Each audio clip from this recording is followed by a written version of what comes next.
Audio Jungle. मुख्यमंत्री माननीय श्री मनोहर लाल जी का हम सब के बीच में शुभ आगमन हो चुका है। मैं आप सबकी ओर से माननीय मुख्यमंत्री जी का हार्दिक अभिनंदन एवं स्वागत करता हूं। अब माननीय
राष्ट्रीय ध्वजारोहण के बाद अब मुख्य अतिथि महोदय द्वारा परेड का निरीक्षण किया जाएगा।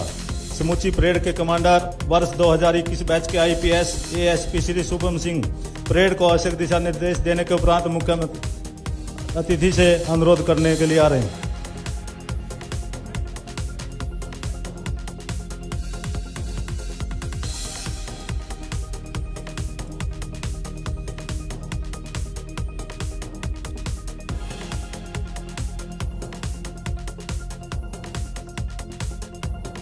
और अब मुख्य अतिथि पुलिस विभाग के विशेष वाहन में सवार होकर परेड का निरीक्षण करने के लिए प्रस्थान कर रहे हैं।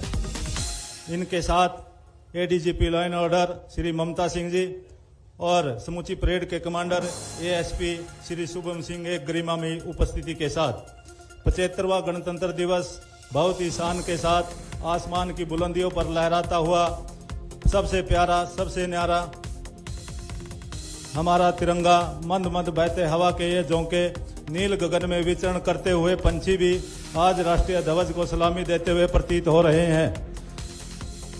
इसी तिरंगे को फहराने के लिए कितने ही देशभक्तों को एक लंबी लड़ाई लड़नी पड़ी। गणतंत्र दिवस के इन गौरवशाली क्षणों में जहां मौका है अपनी उपलब्धियों पर नाज करने का, वहीं आइए उन सभी ज्ञात व अज्ञात देशभक्तों को बड़े ही आदर और आभार के साथ याद करें जो आज़ादी की खातिर घर से तो निकले लेकिन लौट कर वापिस नहीं आए।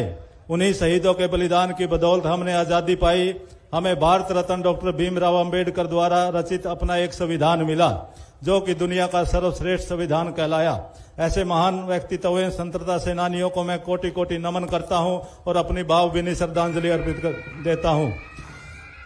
74 वर्षों में खून पसीने से सींचा गया हमारा गणतंत्र समय के प्रहारों के बावजूद भी बहुत ही शान के साथ अपनी चमक बिखेर रहा है। मुख्य अतिथि महोदय परेड का निरीक्षण करने के लिए आगे बढ़ते हुए इस वर्ष गणतंत्र दिवस की परेड में करनाल पुलिस, दुर्गा शक्ति रोहतक रेंज, एचएपी मधुबन की 4th व 5th battalion, home guard, commando, NCC air wing, NCC army wing, boys व गर्ल्स की सहित कुल 11 प्लाटूनें भाग ले रही हैं। ये सभी टुकड़ियां बहुत ही बेहतरीन तरीके से अनुशासन का परिचय देते हुए और बहुत ही मनमोहक और आकर्षक वेशभूषा से सुसज्जित है। मैं इन सभी परेड की टुकड़ियों को हार्दिक शुभकामनाएं बधाई देता हूं।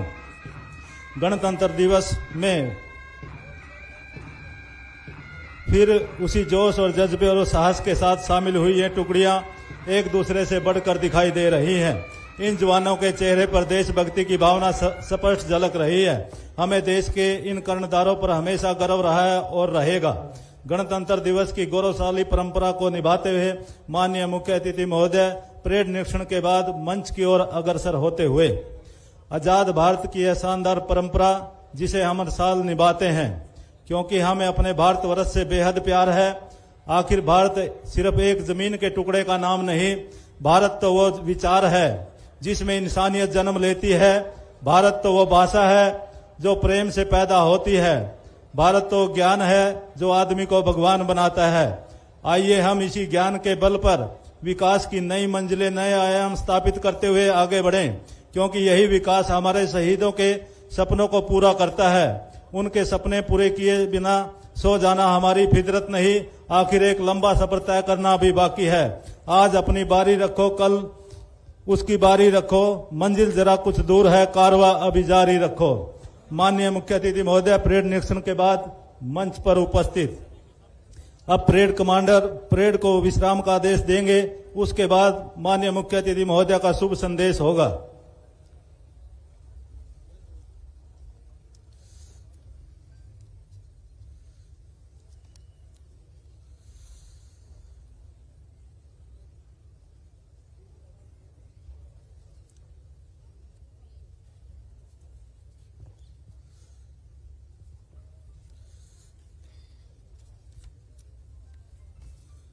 विश्राम के बाद माननीय मुख्य अतिथि महोदय जी का शुभ संदेश होगा।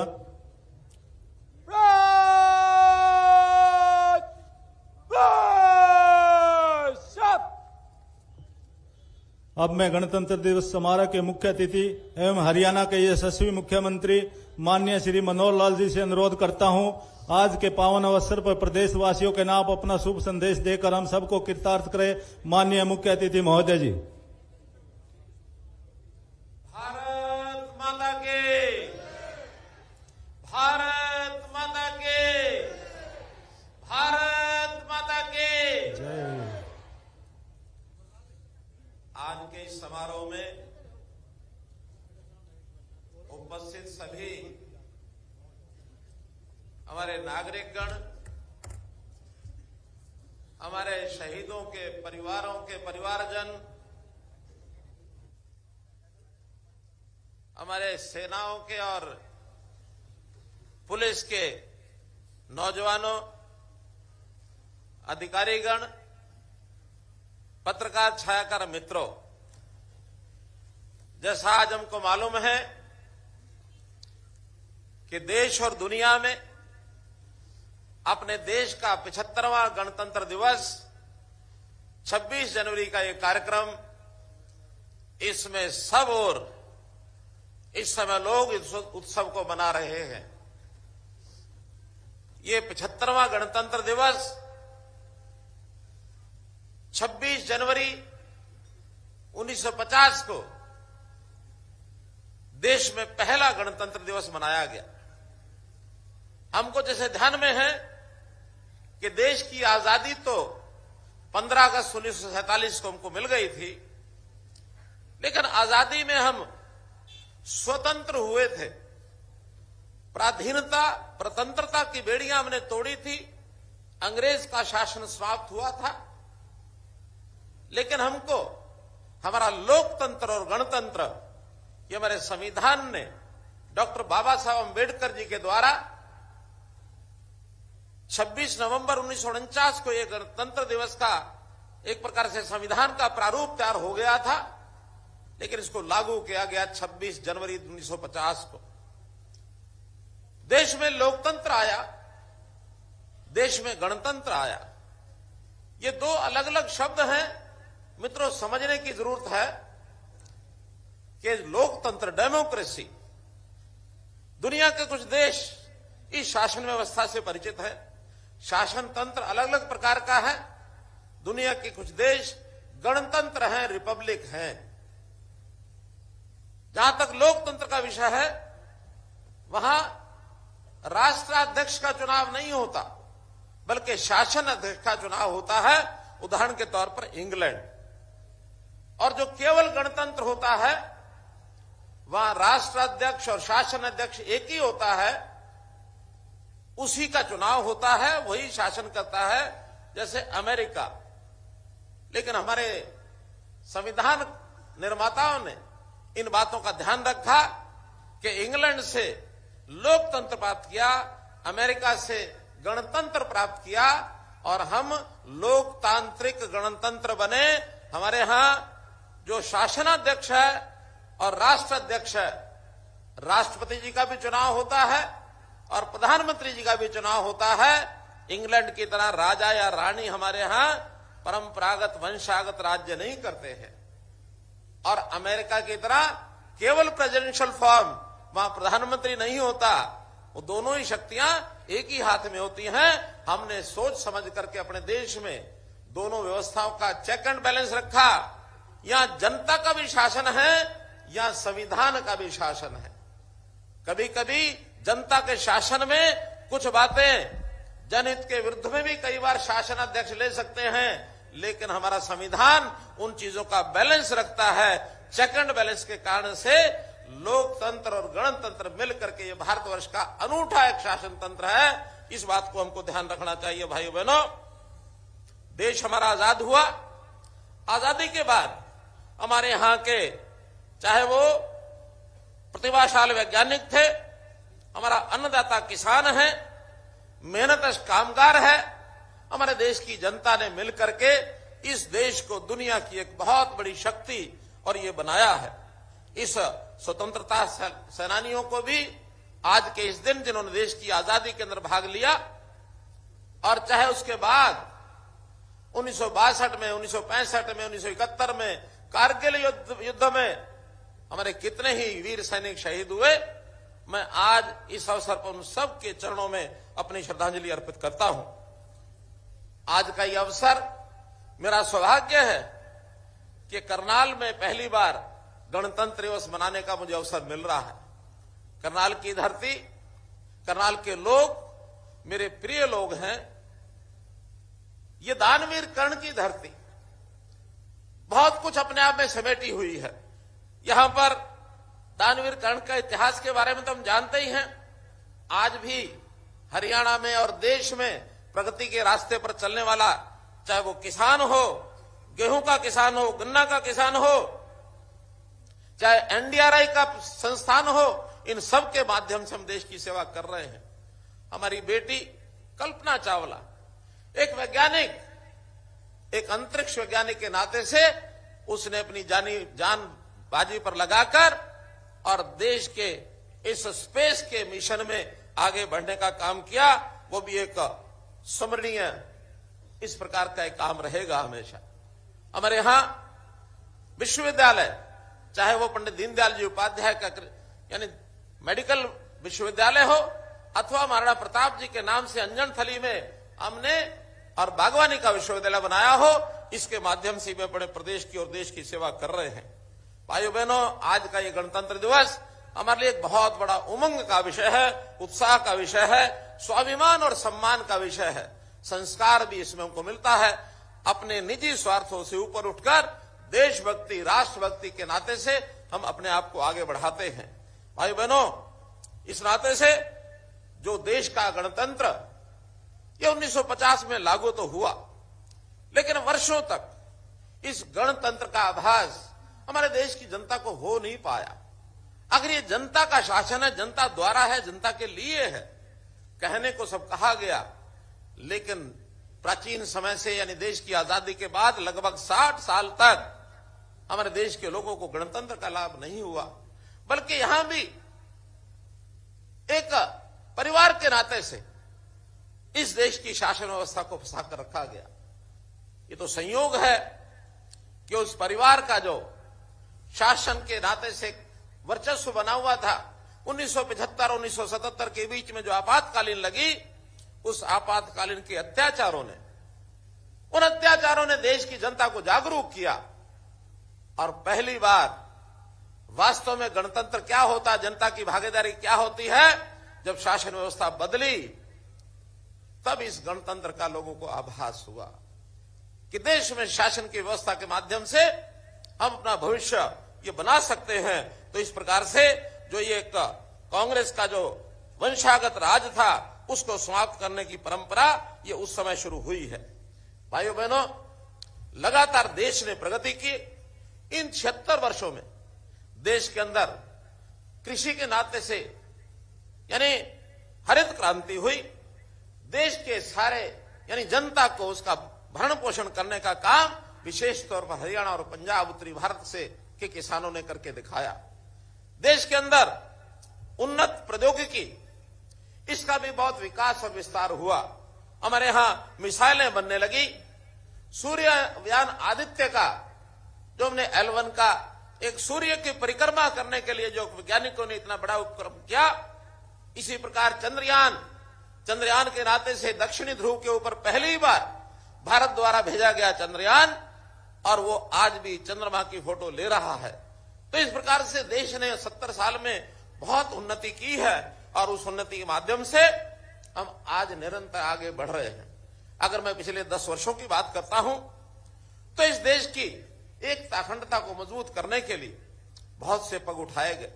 कश्मीर देश का अभिन्न अंग बने, इस नाते से 370 को अनुच्छेद 370 को समाप्त किया, 35A को समाप्त किया, सर्जिकल स्ट्राइक ये करनी पड़ी, 3 तलाक का वो काला कानून उसको समाप्त कराया गया, नागरिकता संशोधन कानून इसको लागू किया गया, नेशनल एजुकेशन पॉलिसी ये बनाई गई है ताकि हमारा विद्यार्थी पढ़ाई के समय से ही उसके राष्ट्रीय विचार किस प्रकार वो ओतप्रोत होता है, गुलामी की मानसिकता से छुटकारा पाने के लिए कई काम किए गए। 3 नए आपराधिक कानून जो हमको हमारा गुलाम देश जब था उस समय के कानून चल रहे थे, उनको बदलने का काम किया ताकि हमारी जनता के अनुकूल उनको न्याय मिले, शीघ्र न्याय मिले। तो इस नाते से ये सब काम भी उस समय किए गए। भाइयों बहनों, ये भारत कैसे आगे बढ़े, देश के प्रधानमंत्री जी को इसका श्रेय जाता है। दुनिया के अंदर 2 प्रकार के देश माने जाते हैं, विकसित देश और विकासशील देश। हमारा नाम अभी भी विकासशील देशों में है, लेकिन विकसित देशों की कुछ अपने मापदंड है, पैरामीटर हैं। उसके अंदर घरेलू सकल उत्पाद कितना हो चाहिए, सकल राष्ट्रीय उत्पाद कितना होना चाहिए, प्रति व्यक्ति आय कितना होना चाहिए, औद्योगिकरण का स्तर क्या होना चाहिए, बुनियादी ढांचा कैसा होना चाहिए, जीवन स्तर कैसा ऊंचा उठे। तो इन मापदंडों के आधार पर आज दुनिया में 37 देश ऐसे हैं जिनको विकसित देश कहते हैं।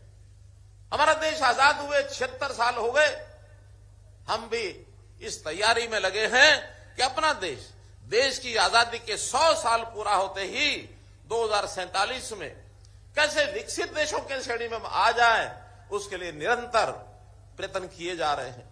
हमारे देश के प्रधानमंत्री इस ओर बहुत जागरूक हैं, जनता की भागीदारी उसमें बढ़े, शासन व्यवस्था की भागीदारी बढ़े, अधिकारियों की बढ़े, उद्योगपतियों की बढ़े, हर दृष्टि से वो काम कर रहे हैं।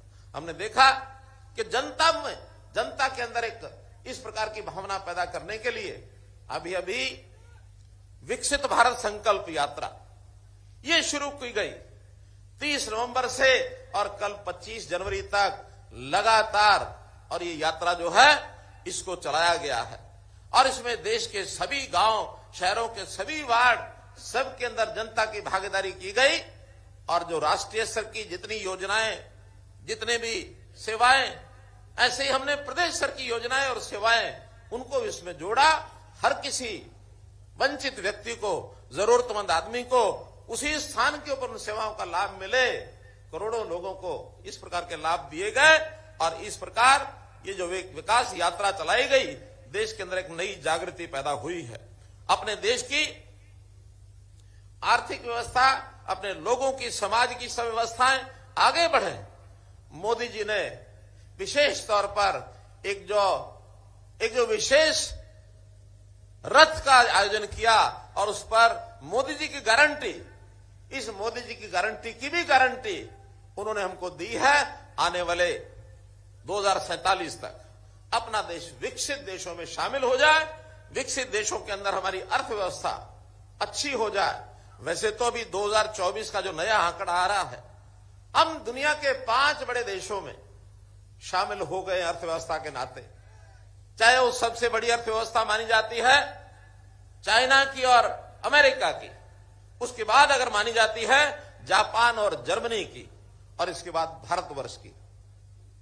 25 ट्रिलियन की अर्थव्यवस्था अमेरिका की है, 17.9 ट्रिलियन अर्थव्यवस्था चाइना की है, 4.2 जापान की है, 4.1 ट्रिलियन जर्मनी की है, और भारतवर्ष बहुत नजदीक 3.4 ट्रिलियन आज उनके नजदीक पहुंच गया है।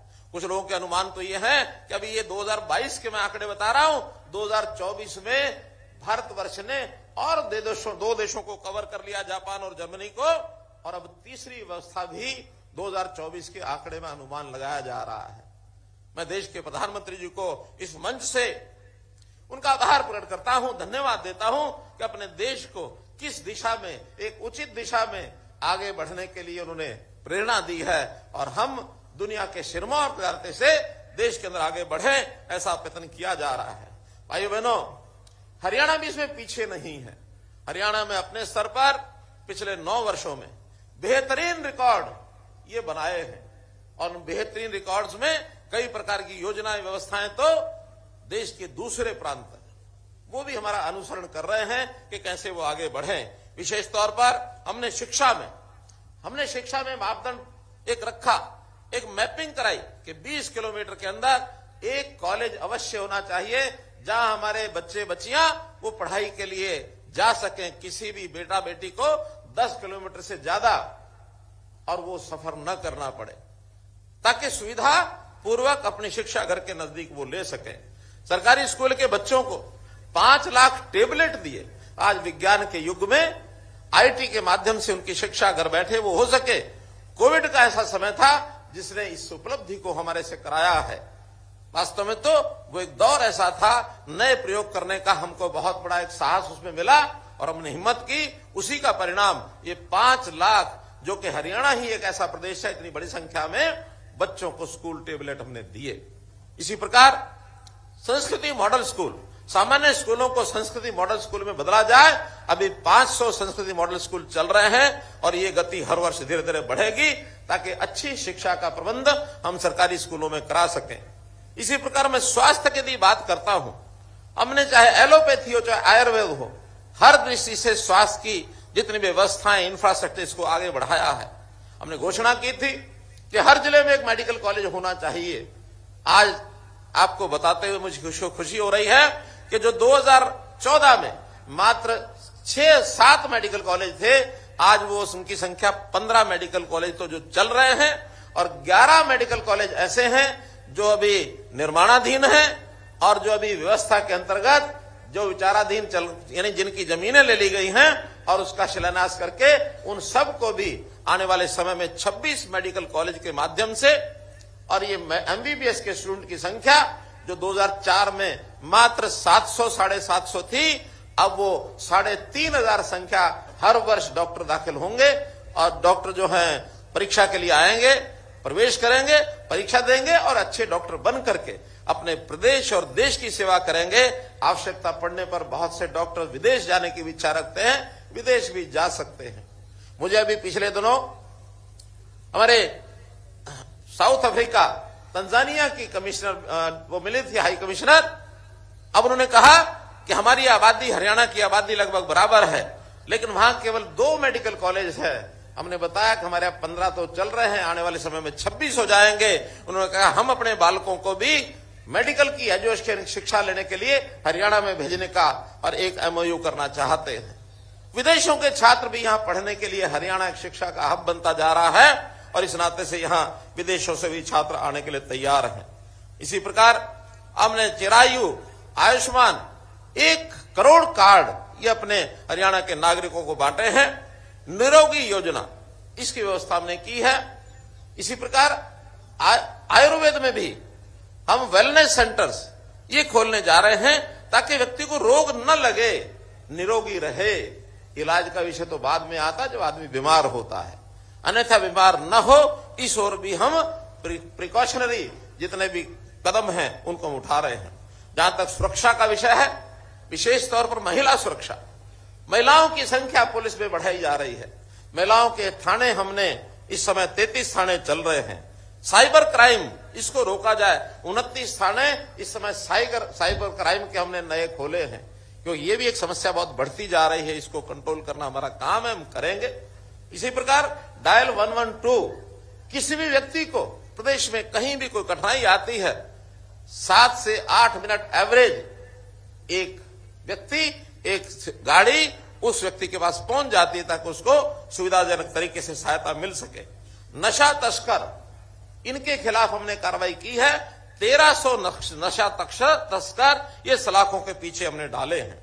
रोजगार के नाते हमारे युवाओं को कैसे रोजगार मिले, उनकी शिक्षा और स्किलिंग ये किस प्रकार से आगे हो। सरकारी नौकरियां भरपूर मात्रा में हमने दी हैं, आगे भी दे रहे हैं।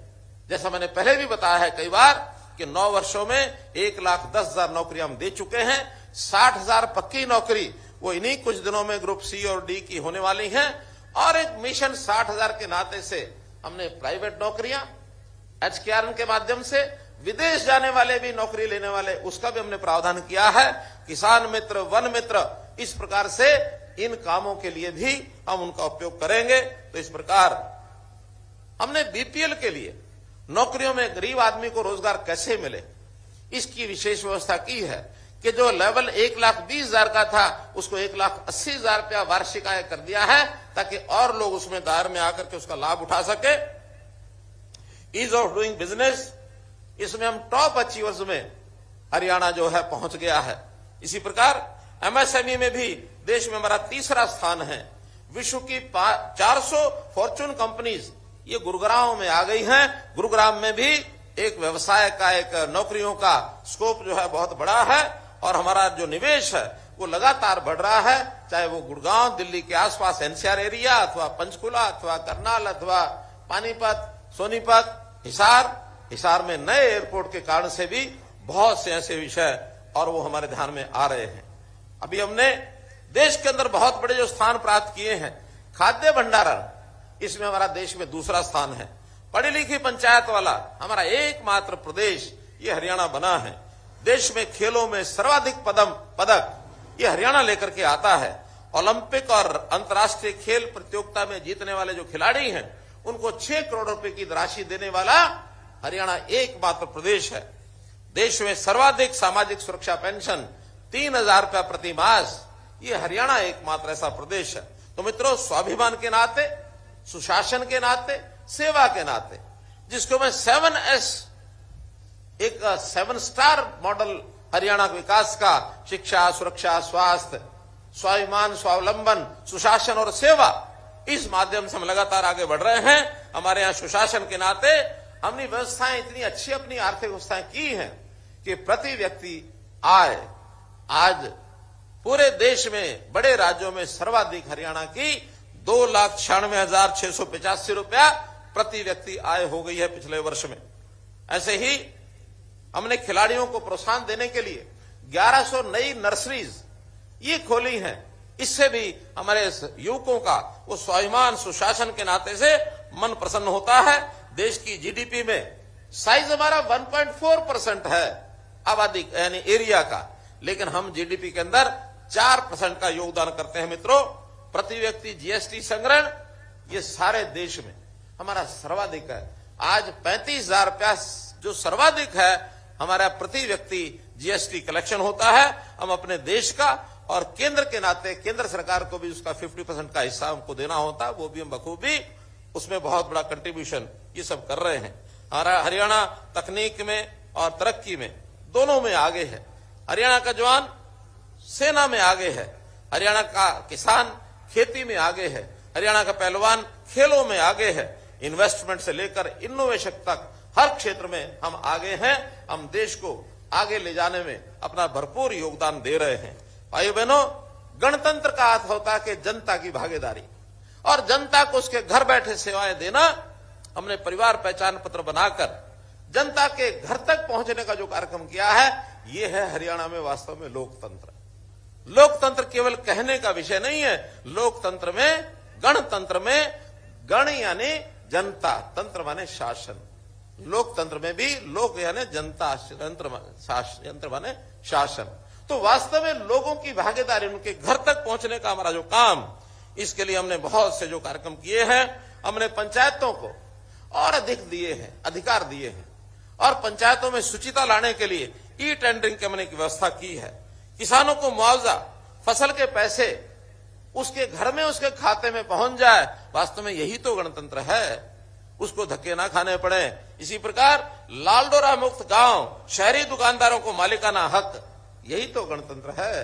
गणतंत्र की परिभाषा में मैं कहूंगा कि गांव के लोग और शहर के लोग आज दफ्तर, दरखास्त और दस्तावेज तीनों को खत्म कर दिया है, सब व्यवस्थाएं ऑनलाइन कर दी हैं, अपने घर बैठे सब सेवाओं का लाभ उठाएं, यही तो गणतंत्र है। आखिर लोग दफ्तरों के धक्के ना खाएं, योजनाएं और सेवाएं घर तक पहुंचे, यही तो गणतंत्र है। मेरे लिए अंत्योदय यह भी एक गणतंत्र है, ताकि पंक्ति में खड़ा अंतिम व्यक्ति उसकी सेवा ये पहले की जा सके। मित्रों, भाइयों बहनों, अभी जैसे गणतंत्र दिवस पर झांकियां आज ही निकाली गई हैं, मुझे आपको बताते हुए बड़ी खुशी हो रही है कि पिछले लगातार 3 वर्षों में, क्योंकि वहां झांकियों का चयन होता है, सारे देश में बढ़िया थीम, बढ़िया योजना को लेके आने वाली झांकी, उसी को शामिल किया जाता है। और हमने पिछले 2022 में अपने खेलों के माध्यम से खिलाड़ियों का प्रदर्शन, इसकी झांकी हमारी सिलेक्ट हुई। 2023 में हमारी गीता जयंती की झांकी, अंतर्राष्ट्रीय गीता जयंती, जो विश्व एक प्रकार से प्रसिद्ध ऐसा कार्यक्रम बन गया है, उसकी झांकी हमारी सिलेक्ट हुई। और इस बार आज भी हरियाणा की एक झांकी सिलेक्ट हुई, और जो उसमें परिवार पहचान पत्र की हमारी जो सेवा है, ये सिलेक्ट की गई और इसको देश और दुनिया के सामने रखा गया कि हरियाणा में इस प्रकार का कार्यक्रम चलाया गया है। भाई बहनों, एक विषय का अगर मैं उल्लेख नहीं करता हूं तो शायद मेरी बात अधूरी रह जाएगी, और वो है अभी अयोध्या में प्रभु श्री रामचंद्र जी का जो मंदिर और वहां जो प्राण प्रतिष्ठा की गई 22 जनवरी को, जिसका देश भर में एक उल्लास, एक राम की जो एक मन में भावना, राम राज्य की कल्पना, ये सब की गई है। अगर मैं इसको अपनी शासन व्यवस्था के साथ जोड़ता हूं तो हमने तो जब से शुरू किया तब से राम राज्य की धारणा अवधारणा को ध्यान में रखते हुए, और किस प्रकार से उसमें यानी राम राज्य के सिद्धांत, ग्राम स्वराज्य, इसके लिए हमने काम किया। महिलाओं को 50% का प्रतिनिधित्व हमने दिया। गांव में अपने आप अपनी शासन व्यवस्था वो चलाएं, ये हमने किया। हमने राम राज्य का सिद्धांत, प्राण जाए पर वचन न जाए, जो हमने कभी भी कहा उसको पूरा किया, जो नहीं कर पाते उसको कहते भी नहीं है। इसलिए हमारा वचन जो होता है पक्का होता है, समय उसमें लग सकता है, क्योंकि बाधाएं डालने वाले बहुत लोग डालते हैं। नौकरियों की बात जब हम करते हैं, व्यवस्थाएं बनाते हैं, लेकिन एक गैंग हरियाणा में भर्ती रोको गैंग, और इसके पीछे की जो ताकतें हैं, वो हमारी इस बातें अच्छे आगे बढ़ ना जाए, उनको भय लगता है, कहीं ना कहीं कोर्ट में जाकर इधर उधर जाकर उसके व्यवधान डालने में वो काम करते हैं। वरना हम पारदर्शी तरीके से ये सब काम करते हैं। प्रभु श्री रामचंद्र जी के गुण में उनका ये आता है कि गरीबों को, वंचितों को, उनको किस प्रकार से याद रखा जाए। हम उनकी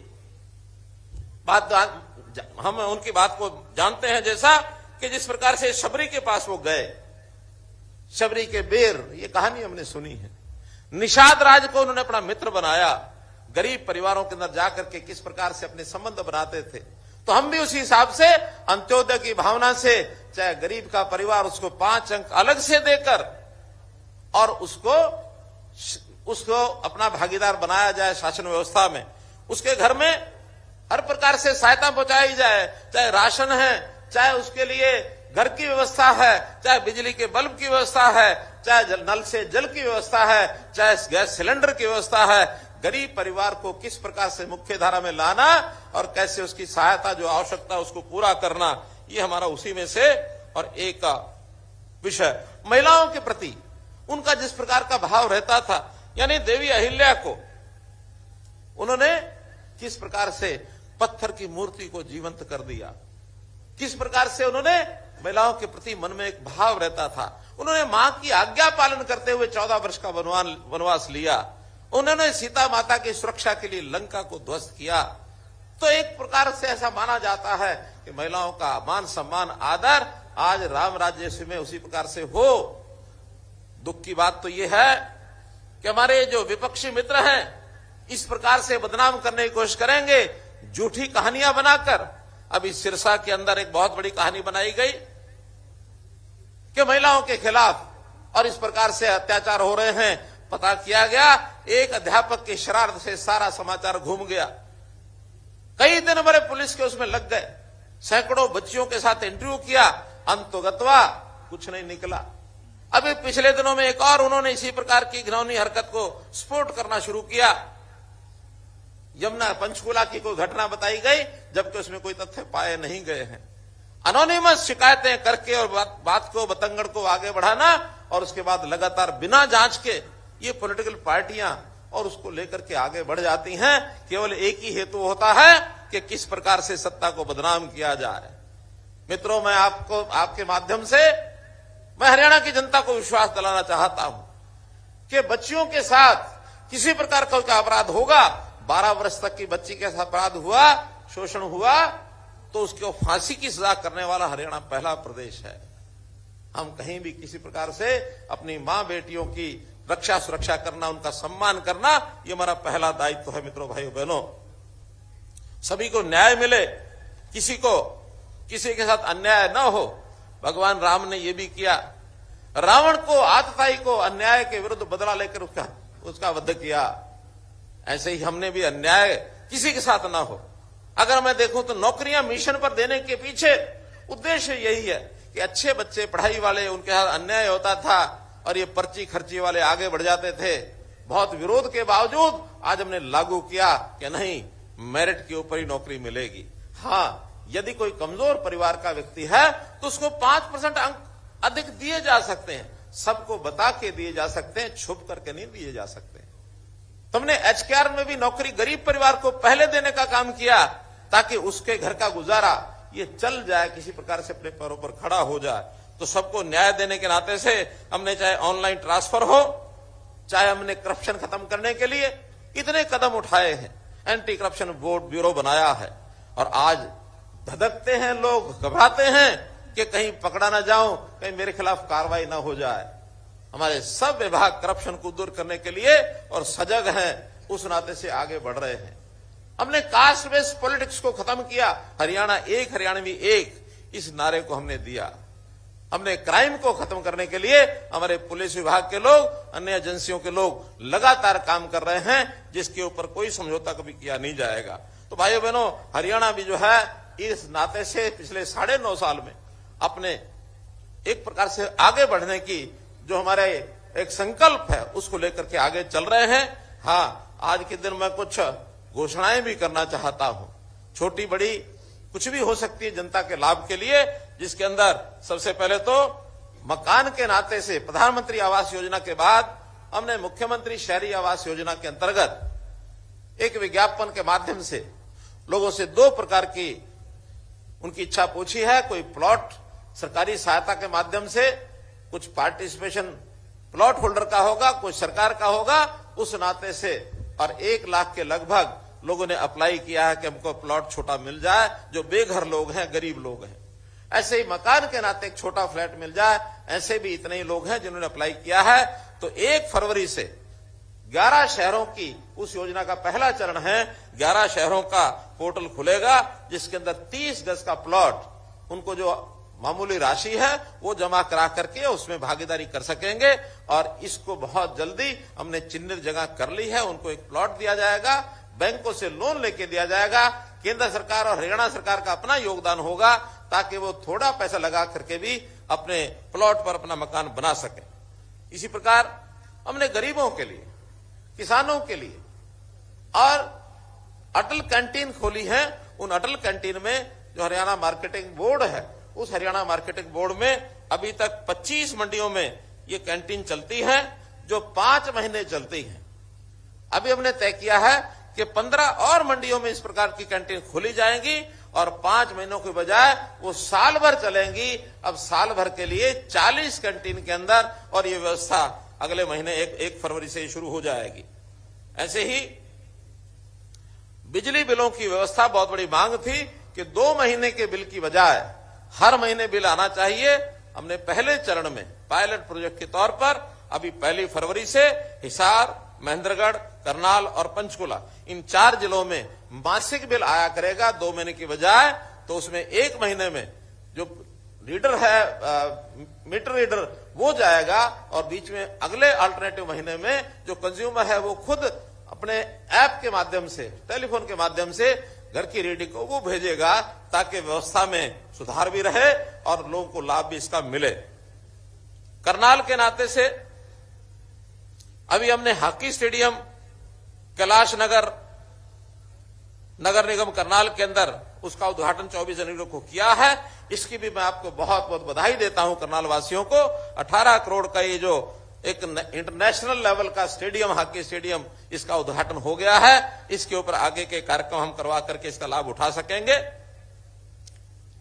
डॉक्टर मंगल सेन जो ऑडिटोरियम है, डॉक्टर मंगल सेन ऑडिटोरियम में एक बड़ी जो मूर्ति है, उस बड़ी मूर्ति का स्टैच्यू का एक घोषणा मैं करता हूं। वहां एक स्टैच्यू लगाया जाएगा और इसी प्रकार से हमारी जो बहन वैज्ञानिक कल्पना चावला, इनके नाम का एक स्टैच्यू, और ये जो medical college Kalpana Chawla medical college है, उसके अंदर एक स्टैच्यू, इसको लगाया जाएगा।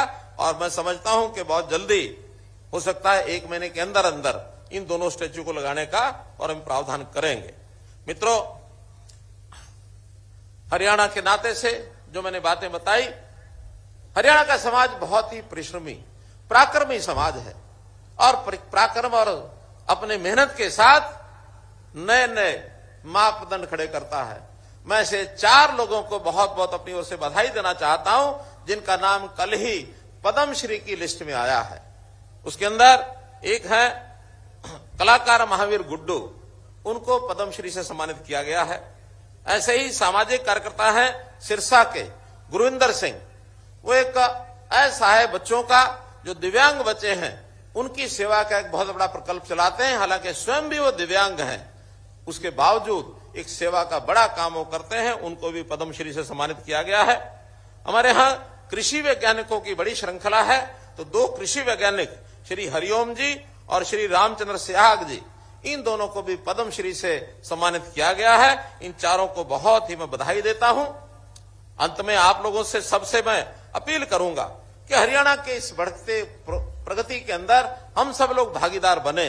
सरकार की योजनाओं में, चाहे वो ईज ऑफ लिविंग के नाते से नई योजनाएं हम बना रहे हैं, चाहे वो अन्य प्रकार के सरकारी कार्यक्रमों उसमें भागीदार बनेंगे, तो निश्चित रूप से हरियाणा सद्भाव, सौहार्द, समान विकास, समरसता, सहिष्णुता, इस ओर एक खुशहाल समाज हरियाणा का बने। हम अपने जीवन को सरल और सुगम, सुरक्षित ये बनाए। अमृत काल चल रहा है। ये अमृत काल 25 साल की योजना का, जिसमें प्रधानमंत्री जी ने 2047 तक इस अमृत काल की संकल्पना की है, इसमें अपने सब योजनाओं में भागीदार बने और इसके अंदर भागीदार बन करके हरियाणा की प्रगति के अंदर सहयोग करें। अंत में माननीय अटल बिहारी वाजपेयी जी उनकी कविता की 4 पंक्तियां बोल करके मैं अपनी बात समाप्त करूंगा।